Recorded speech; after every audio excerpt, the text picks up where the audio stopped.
Sir, good evening. This was my home in Mayahuez for almost 4 months.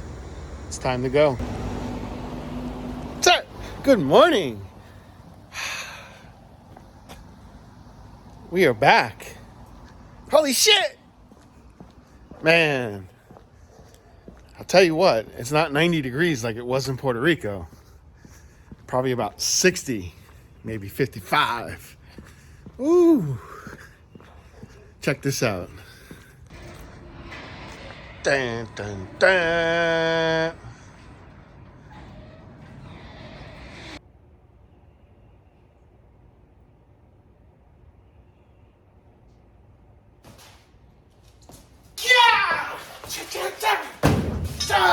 It's time to do some karate in the garage. Let's get it! All right, now that I woke everybody up, I blew my back out. Let's show you what we got going on for today. Well, you guessed it. When I left for Puerto Rico 4 months ago, my garage was clean. My son wanted to work on his project. And now my garage is upside down. But that's not what we got to do today. It's one of the things. So, I don't know, maybe 5 years ago, 7 years ago, possibly even 8 years ago, I bought this compressor. It's a 7.5 horsepower Campbell Hausfeld cast iron, 2-stage. That's actually a really good compressor, but I'm having an issue.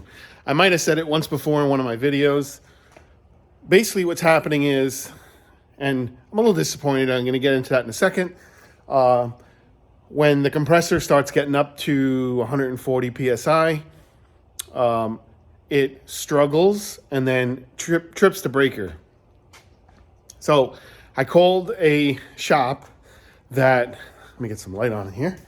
I called a shop that builds new compressors. They sell them. And I said, hey man, this is what I've got. You know, what do you recommend? Your pump is no good. Your pump's no good. Gotta sell you a new pump. $1,500. Gotta sell you. Come on now. I'm not that stupid. So basically what's going on is the check valve for the pump. The way it works is you have a pump piston, builds pressure, just like air ride.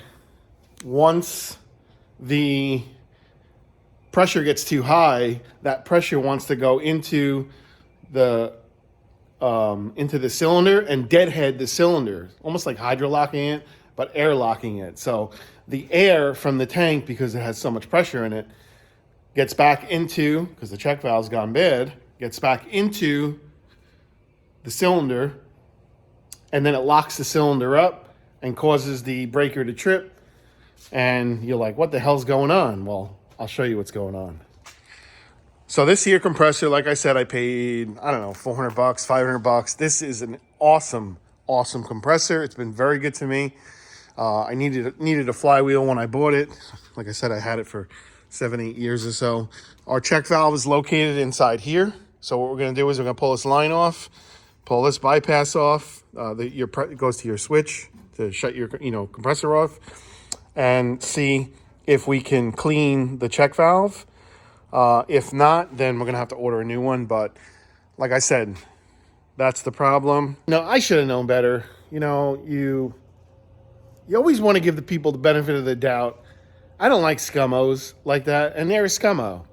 If I call you and I say, look, I got a problem with my vehicle, this is what's going on, and the person knows, it's the check valve. But I'm not going to tell him that because I want to sell him a $1,500, pump. That just drives me nuts. Anyway, let's get this thing apart and see if we can fix it. If we can't fix it, we're going to have to order a new one. Oh, and one more thing. I got a new camera, so we're going to have improved visuals. But while I was in Texas last year, I left my charger for my laptop in Texas, like an idiot. So I had to order a new one. So we got to revert back to our old ways for the time being. So no worries. Better video quality coming up at a show near you. get you some gloves. I don't feel like getting my hands dirty just yet. It's still early in the morning. My hands are so damn big. I struggle with gloves. You know what they say, big hands, big heart. Where was your mind? So we're gonna pull this off. I'm gonna loosen this nut right here. Let me move my camera. This might be a little better spot. There we go. We're gonna loosen this, take this hose off. We're gonna remove our hose here and get this check valve out. Another thing you don't want to do is make sure your tank's got no air in it, which my tank doesn't because I haven't used it in several months. Get this off. Yeah. Let me pause the video. Had to grab me a T30. Pull this bad boy off.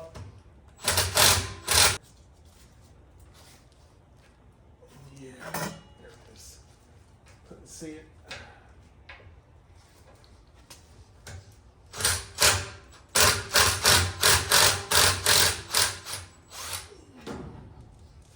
There we go. Oh yeah. See, when I moved down here to Florida, I cracked this piece, but our hose slides in like so she's still good. She really doesn't leak air, but I'm not too worried about it because this check valve should have been doing its job, but it isn't doing its job. So, anywho, have I told you how much I missed you guys?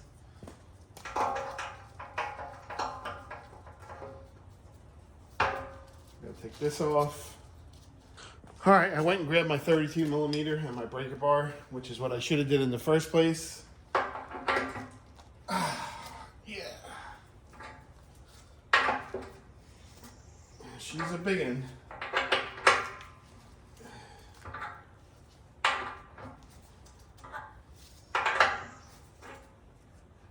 Now, I got no air in here. We're going to verify. Pulling our pressure relief. Might have a smidgen of air. And there's our check valve. Basically, the way this works is air. You can see how this moves. Let me get a little pointer. We use our WD can here. So air enters here and is blocked right here from filling the cylinder head with air. So if you didn't have this, it would only work so far, which is what it's doing. It's building air pressure, filling the tank. Once your tank hits around 100 PSI, if this has, say, 100 pounds of compression, if you put a compression tester on it, once this hit 100 and this is building 100, the two are going to fight against one another. It's going to deadhead the cylinder and it's going to trip the breaker, which will lock up the motor. The motor won't be able to spin. It'll sense over amperage and boom, your breaker trips. So I'm going to have to look and see if I can rebuild this. I have to get a little C-clamp plier remover, but I kind of jacked it up like an idiot using the crescent wrench. You can see I wobbled it open and our fitting isn't gonna fit anymore on here because it's jacked up. I might be able to put it into a vise and un-egg shape it like I did, but worst case, we just gotta order a new one. It's not the end of the world. Not sure if you've ever used these before, but these are snap ring pliers, and the way they work is when you squeeze them,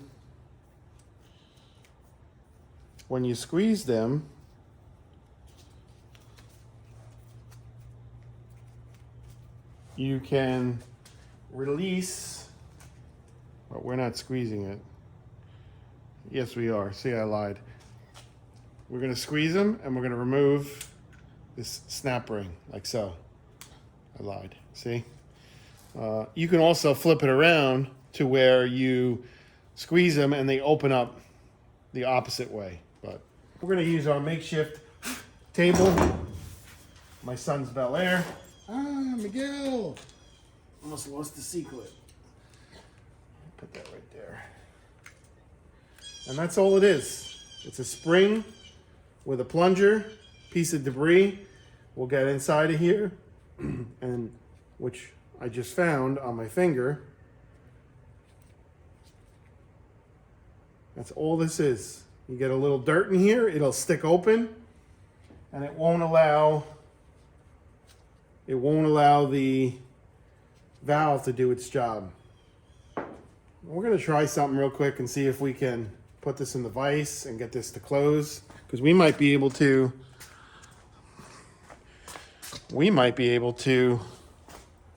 reuse this and save us some money.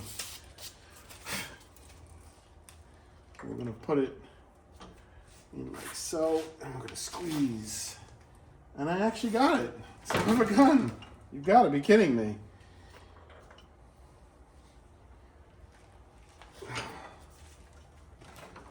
Son of a gun. Would you look at that? I think I actually got it.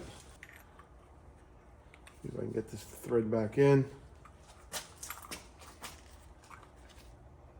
Still a little egg-shaped.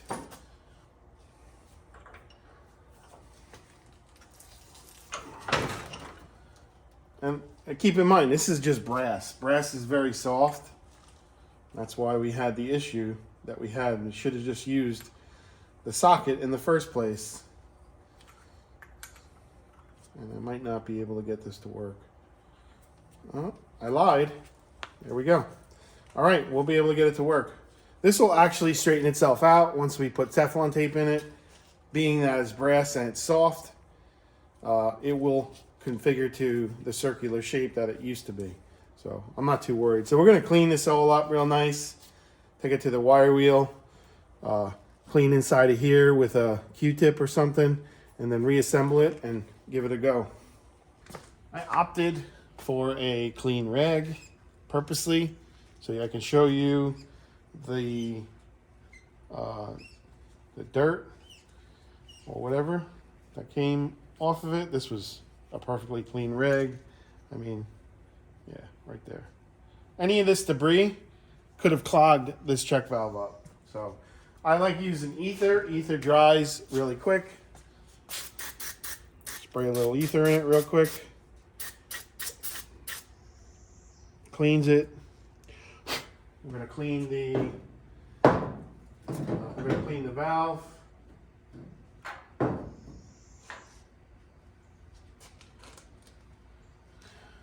Can't lose that spring. We're gonna clean our little plunger valve.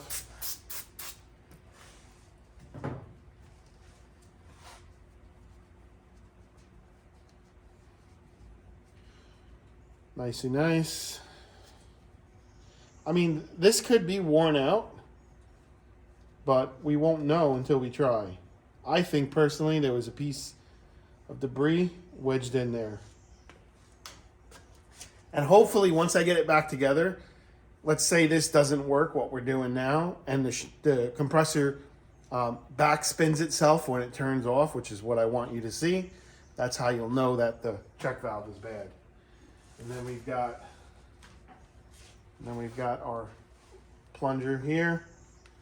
Again, you know, any piece of debris can get caught in the side of this and cause it to stick open. So that's why we're cleaning it. Give it a try. Hey, if it works, then it's for free. What did it take me? 15, 20 minutes of my time? So this goes in like so. This goes in like so, like this. Then we slide this back in, gray part down, like so.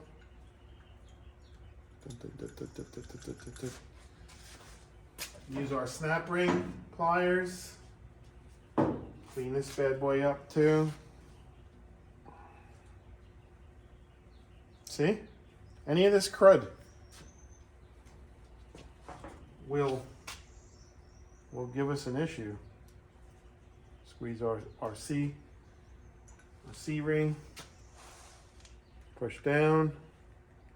One thing I noticed getting old, I really need to go to the eye doctor and get some glasses. So I gotta make an appointment for that. There we go. Lock it back in.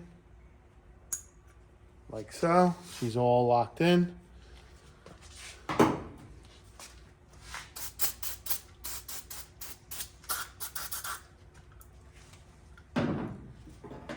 Make sure she spins freely.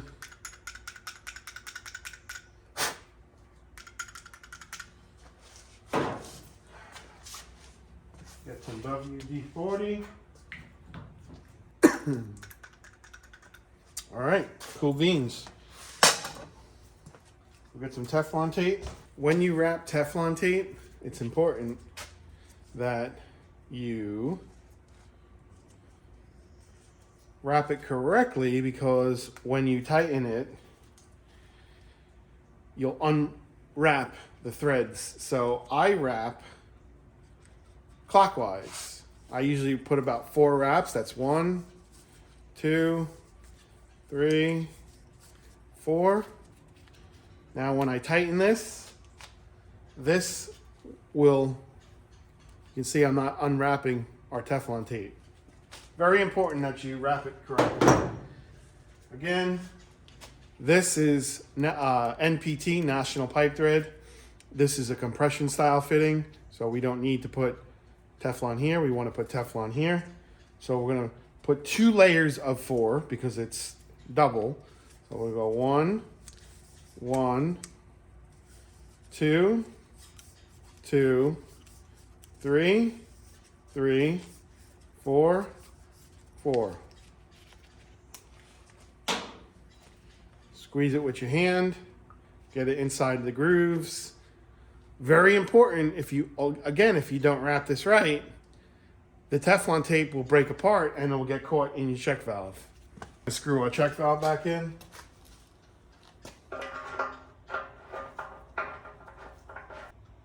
There, about the 2 o'clock position. I'm gonna put our elbow back on. Probably get away with that right about there. I have a feeling it's not going to work. I'm going to be pessimistic, not optimistic. It could be either way.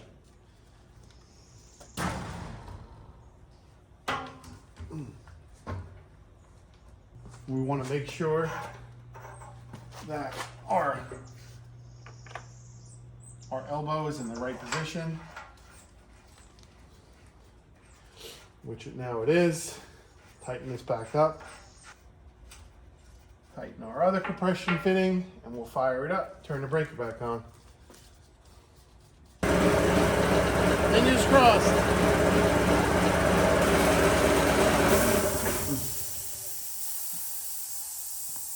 We actually fixed the problem. And now notice the compressor wheel. The pump is not spinning. It was spinning backwards on me because the check valve here was leaking, and you weren't able to spin this by hand. We actually did it. Son of a gun. So again, you can't trust, people. Just things like that really irk me, because if I would have listened to the guy who was trying to sell me the compressor motor, the pump, I would have been out $1,500. Unbelievable. And that's why I put these videos together, to save you guys money. Holy sheesh. So I'm excited, and let's show you what we're going to do next. See, the garage is a big mess right now. We got to get this cleaned up. We got to get some arms made for the golf cart and get this off the table, get this cleaned up, get the Samurai on the cart, because we got Chantilly coming in here. This here is Chantilly. It's located in Texas.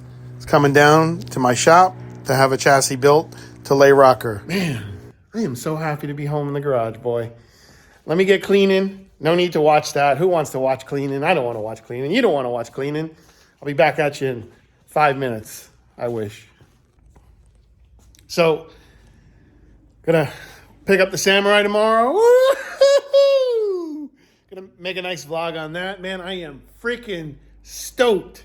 You have no idea. I've been waiting weeks and weeks and weeks and weeks for this. But tomorrow, I'm going to pick Samurai up. Man, I can't thank you guys. I can't thank, God. I'm just so blessed. I really am. I'm so blessed. Everything's been working out. Might not want to hear it, but I'm going to start going to church this weekend, 100% every week. Me and my wife are going to do it together. I want to confess my sins, start from scratch, and just do positive things and be positive. I saved myself $1,500 this morning. Saved my compressor. Yesterday my batteries were bad in my truck because I haven't used it. My diesel. I got them exchanged. Saved myself $500, dude. That's $2,000. That's half a week's paycheck. What I was making in Puerto Rico.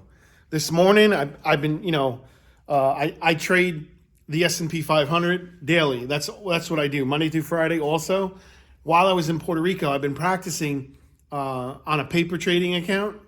I trade options, calls, or puts. And this morning, I knew they were gapping it up higher into it's called overhead resistance. And I bought some contracts, some puts. I made $500 within like a half an hour. Closed out my position. My day is done. I'm super, super excited. So I lost a lot of money. I've been trading for almost 3 years now, maybe 4 years. Lost a shit ton of money because of not having somebody to mentor me. So I self-taught myself. That was kind of weird, self-taught myself. But, and I finally got it. I want to say, fingers crossed, I finally got it. But anyway, we'll save that for another day. I'm super excited to be home. I'm super excited to pump some videos out. Like I said, I got a new camera. Got some all new treats. Things are going to be rolling nonstop. Smash that like button. Comment down below. Subscribe if you are not subscribed. Without you, these videos are not possible. There's true and accurate information. I'm pulling the ripcord to Happy Land to Alabama. Picking up the Samurai tomorrow, baby. We'll catch you on the next one. Have a great day, guys. And remember, be kind to one another. Take care.